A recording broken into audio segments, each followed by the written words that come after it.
Madam President, I come to the floor today to talk about one of the dirty little secrets around here, and that is the ticking time bomb that is right under our noses, and that until recently had been virtually ignored until some recent activity in Congress and at the Department of Health and Human Services brought the program into the spotlight.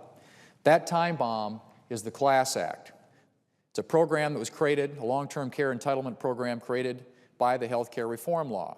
On Tuesday, the Wall Street Journal described the inclusion of the CLASS program in the health care law as the definition of insanity. And Madam President, I would ask unanimous consent that that article be included in the record. Without objection, so ordered. It'll be included. Thank you, Madam President. Madam President, the editorial highlights a point that I've been making since I first offered an amendment to strip the CLASS program from the health care reform bill back in December of 2009. The inclusion of the CLASS program was perhaps one of the most brazen budget tricks used by the majority in the health care reform bill. And as the Wall Street Journal says, and I quote, "CLASS was added to the bill because it was among the budget gimmicks that Democrats needed to create the illusion that trillions of dollars of new spending would somehow reduce the deficit," end quote. Due to the 5-year vesting period required by the CLASS program, premiums will be coming in long before benefits must be paid. That pot of money somehow is simultaneously used to reduce the deficit and pay for other programs within the health care reform law. When it is clear to Americans that the money is not there to pay benefits to beneficiaries, this administration will be long gone and taxpayers are going to be left holding the bag. It is at best disingenuous the way that Democrats have promised individuals who participate in the CLASS program that their premiums paid into the CLASS system will be available to pay out future benefits.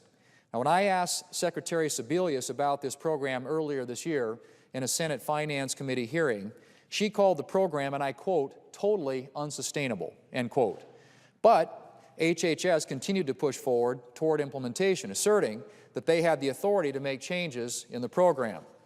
Now, given the inherent questions in the fiscal sustainability of the CLASS Act, I co-chaired a bicameral group of senators and representatives, along with Representative Rehberg and Representative Upton from the House of Representatives, that investigated the behind-the-scenes story of the CLASS Act. We released the findings of our investigation last month in a report entitled CLASS, The Untold Story. And I would also ask, Madam President, that this be submitted into the record. I'd ask unanimous consent. Without objection, so ordered. Thank you, Madam President. We found astonishing statements from within Health and Human Services, the Department of Health and Human Services, that show the lengths to which the administration and Democrats knew this program was on a crash course, but proceeded anyway. Statements like this program is, and I quote, "a recipe for disaster," end quote, with, and I quote, "terminal problems," end quote. The emails also show that the independent chief actuary for CMS sounded the first warning in May of 2009. The chief actuary is a nonpartisan official who estimates the long-term financial effects of current law and proposed legislation.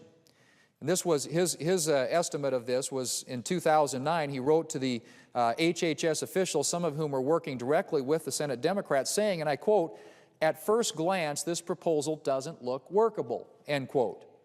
The chief actuary said a back-of-the-envelope analysis showed that the program would have to enroll more than 230 million people, more than the number of working adults in the United States, to be financially feasible.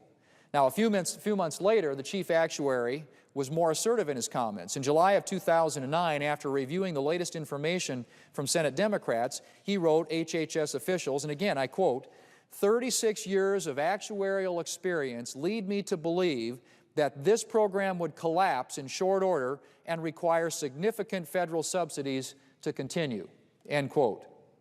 Now, unfortunately, Democrats here in the Senate needed the political win more than they needed to hear the truth. And so they pushed forward, included the CLASS Act, based off illusory savings coming in the form of incoming premiums from the paychecks of hardworking Americans, incidentally, some of whom may never consent to program participation. Now, late last month, there was another interesting development that occurred. The actuary tasked with designing the CLASS program announced that he was leaving his position at Health and Human Services and that the CLASS office was closing. Now, HHS denied closing the class office and said that they're still evaluating this program. But in a blog post on healthcare.gov, the Health and Human Services Department, HHS, announced that they will be releasing a report on class sometime this month. I believe that this report will indicate that this program does not have the fiscal muster to move forward, but it is possible that HHS may try to hide that information. Madam President, if this Congress is truly concerned about long-term deficits, this program should be at the top of the list of programs to repeal. This program may not cost taxpayers money in the short term as the premiums are coming in, but eventually it will require an ongoing bailout from taxpayers to the tune of billions of dollars. Madam President, I hope that sometime in the days ahead, and I filed an amendment to the current legislation that's before us to repeal the Class Act, probably won't get a vote today, but I hope that the United States Senate will weigh in and exercise some common sense and do what we should have done a long time ago, and that is to strike and eliminate this program so that we don't deal with this massive time bomb that is ticking out there waiting for future generations of Americans who are going to be stuck with the huge deficits will occur when the inevitable happens. And that is only a matter of time. It's pretty clear from the, as I submitted, Madam President, from the statements that were made by the actuary at HHS, there were statements made by the Congressional Budget Office at the time. There's all kinds of anecdotal evidence out there. There's all kinds of empirical evidence out there that suggests this is a program which is headed for fiscal disaster. It should not have been included as a pay-for in the health reform bill. That is why it was included, because it showed some short-term revenues, but the long-term costs are like many of the programs that we've funded here in the past. They have a long tail on them, and the American taxpayer is going to be stuck on the hook for a long time into the future. And so I would hope that we will have the good sense here in the United States Senate to repeal this program before it becomes the fiscal nightmare and the fiscal disaster that I think everybody has predicted that it would be. Madam President, I yield the floor.